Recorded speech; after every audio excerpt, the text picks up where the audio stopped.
could make me happy. She could make me marry. Flowers in her hair, flowers everywhere.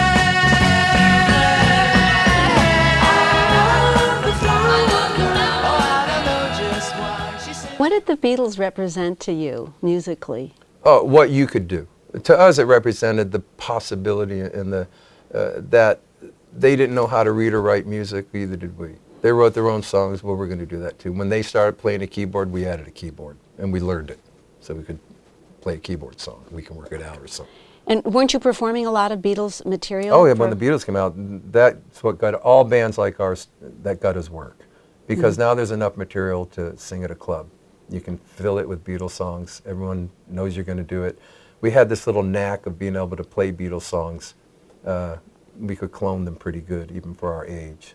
And I remember we just couldn't wait to learn the whole album. Because we're going into a club that night. Somehow my dad got us a job in Newport at a club, Dorian's on Bannister's Wharf, rough and tumble Navy town back then, not what it is today. You know, you had Blue Moon Saloon and places like that down on Thames Street. And I was in the 10th grade, so that means John had to be 8.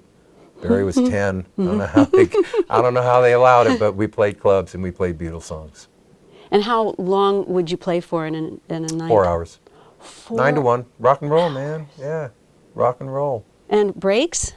Yeah, we took breaks. You know, we took a couple of breaks, but you know, it was about just firing those songs out there. You know, that's how we always did it. To learn 4 hours of material and go to school. Yeah, well, but you know, you took to it pretty quick. Learning it was easy. They're a 4-piece band. We're a 4-piece band. They went on Ed Sullivan 3 Sundays in a row. Up to that point, you learned your songs by listening to the radio, buying the records, and trying to slice and dice what was going on right there. That's all you had. You know, there's no resources, except 3 Sundays in a row by the Beatles meant about 12 songs being performed live by them.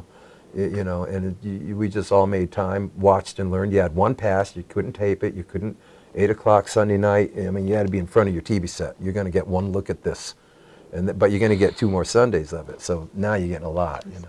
And it really helped all of us.